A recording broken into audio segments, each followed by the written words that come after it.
Nous avions débuté l'année scolaire le 2 septembre 2024, comme était prévu le calendrier scolaire, avec une psychose généralisée de la grève des enseignants. Les enseignants qui réclamaient l'amélioration de leur traitement par rapport à la prise en charge par le gouvernement et par les parents. Bon, je m'étonne que pour notre niveau, à notre niveau, qu'il y ait encore certains enseignants qui continuent à trimballer à la maison, pendant que la charge qui nous est donnée vraiment est grande. Je leur demanderai tout simplement de quitter la maison, de descendre vers les enfants, venir encadrer les enfants, parce que le temps ne nous attend pas et notre avenir c'est à travers ces enfants. Après grève ya balimu kuhusu kuongezewa mshahara, leo lundi le 16 septembre tunaingia mterrain kujua kama kuko masomo nusu zenye zilianza kufundisha, kama vile zile masomo ze tunaita les écoles protestantes. Tunapenda kuingia mterrain na tujue kama watoto walifika, kama balimu walifika na activités zimekuwa namna gani kumasomo. Karibu.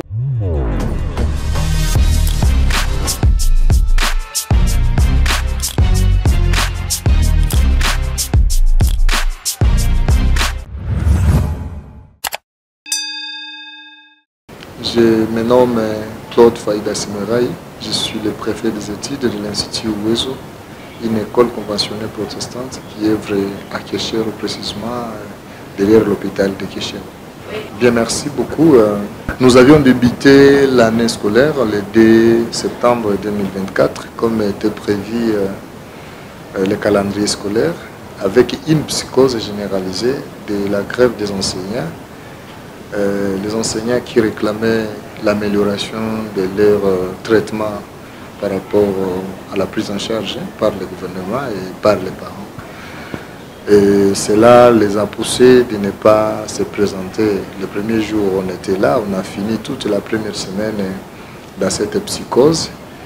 Mais particulièrement ici chez moi, chez nous ici à l'Institut Uwezo, le troisième jour de la rentrée, c'est-à-dire le mercredi, nous avions trouvé 50% d'enseignants qui se sont présentés.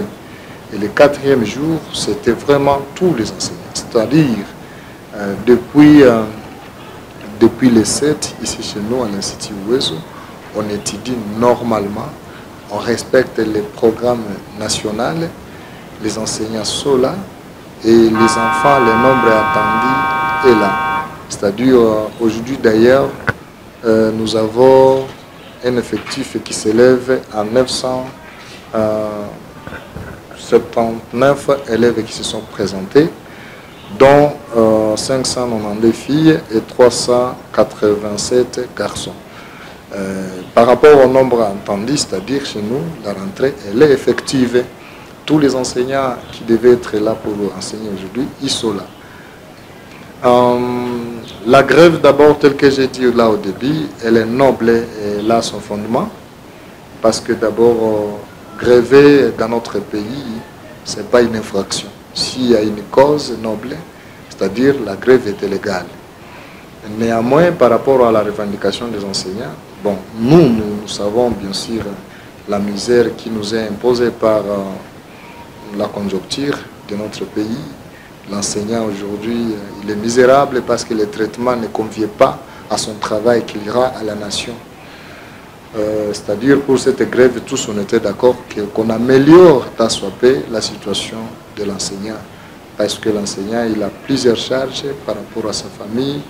L'enseignant, il est confronté à plusieurs problèmes. Ses enfants doivent étudier, ils doivent être soignés, il doit aussi vivre, il doit manger tous les jours, tout ça. Comme le gouvernement continue à promettre, ils disent qu'il faut toujours répondre positivement à cette revendication. Et il nous est dit que déjà une partie d'appui est déjà dans les comptes des enseignants, soit 50 000 francs congolais et 20 000 francs de la gratuité de nos collègues enseignants de l'école primaire. C'est-à-dire, nous pouvons d'abord regagner Donc les autres peuvent d'abord gagner les chemins de service. Ils peuvent venir encadrer ces enfants parce que les enfants ici ils sont victimes. Ils ne savent pas ce qui se passe. D'abord, nous devons faire notre travail parce que la pédagogie nous dit l'enseignement d'abord c'est la vocation. Il faut avoir cette vocation d'aider la nation à travers la formation de nos enfants qui seront les dirigeants de demain de notre pays. C'est-à-dire, j'appelle les collègues qui traînent encore les pas d'aller d'abord encadrer les enfants. Parce que pour nous, le centre d'intérêt, c'est cet enfant-là que nous devons encadrer. Nous continuons à faire un appel au gouvernement quand même de ne pas être insensible par rapport à la revendication des enseignants, qu'ils essaient quand même de réfléchir positivement par rapport au traitement. On ne comprend pas comment un politicien qui est passé par les mains de l'enseignant pour être ce qu'il est aujourd'hui, il peut réserver un tel traitement à un enseignant formateur de la nation, formateur de tous les cadres, c'est-à-dire la revendication de ces $500 était encore payée par rapport au travail que l'enseignant rend à la nation. Ce n'est pas même ce que l'enseignant pouvait réclamer. C'est-à-dire que le gouvernement doit aussi voir comment répondre positivement à cette revendication, parce que les $500 ne représentent rien aussi, mais si le gouvernement veut prendre ça comme un problème, alors c'est une déception de notre part.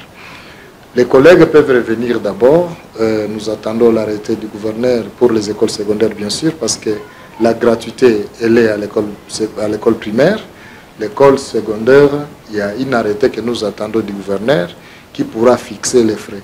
C'est-à-dire, quand le gouverneur pourra donner l'arrêté, il ne sera pas encore vraiment bon de recommencer après l'arrêté. On peut d'abord débiter, ou montrer la volonté de débiter et attendre, voir ce que le gouverneur va donner comme arrêté pour les traitements des enseignants, donc bien sûr à partir des parents, parce que jusque-là, la charge pour l'école secondaire de payer les frais scolaires revient toujours aux parents jusqu'à preuve du contraire dans notre pays.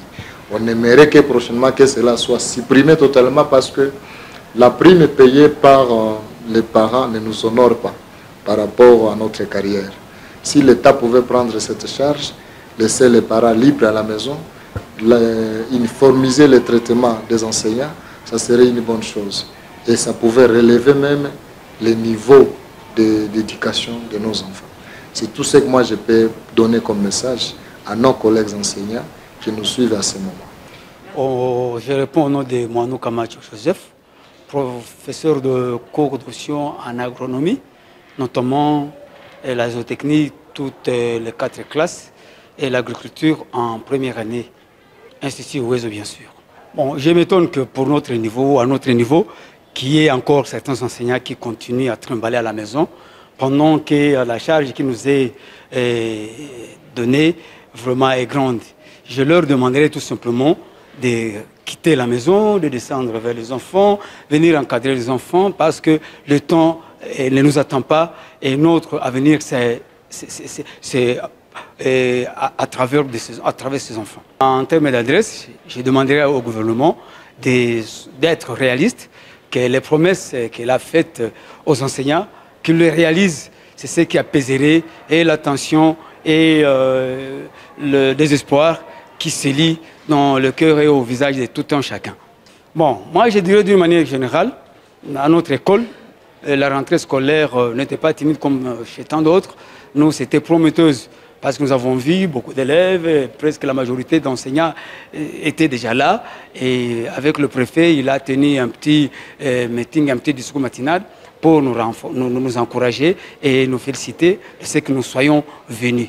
Bonjour, je m'appelle Farah Jambourano Jocelyne, élève de l'Institut Ouezo, faisant la 3e année commerciale et gestion. Donc, je dirais que pour les élèves qui ne sont pas venus aujourd'hui à l'école, c'est pour cela qu'ils sont en train de s'attarder à venir, ils sont en train de se surcharger sans le savoir.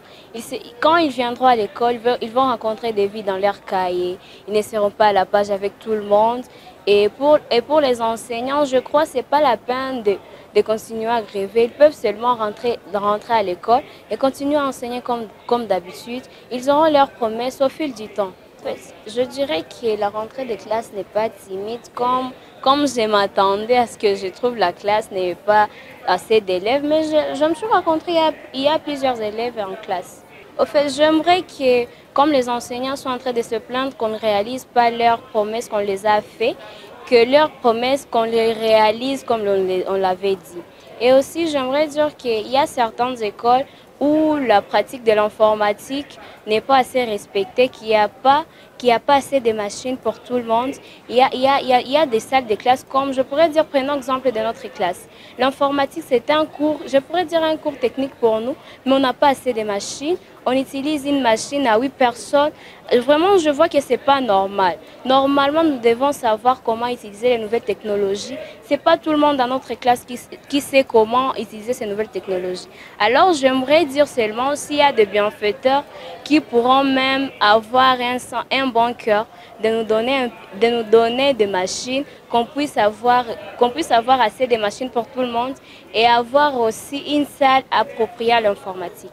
Kivu Morning post chaîne YouTube, tumeingia mutera, tumeongea na balimu na banafunzi, banasema que après grève nusu ya masomo, surtout ile masomo tunaita ba protestant, ilirudia na kuanza fundisha, na tunakutana walimu iko kwa wingi sana, tunakutana vile wanafunzi walikuja kusoma. Asa tunalomba tena une fois kubazazi batumane batoto ku masomo parce que grève ilishaisha, masomo ilisha anza, na ni kitu ya lazima sana tena sana juu avenir ya pays yetu iko kumikono ya watoto, na watoto wakapata kitu ya lazima itasaidia nchi yetu. Kivu Morning Post chaîne YouTube, dans les rues de Goma, émission yetu ya siku ya leo tumeongelea rentrée scolaire kuma école protestante zimekuwa namna gani. Leo tulikuwa kwa Institut Uwezo.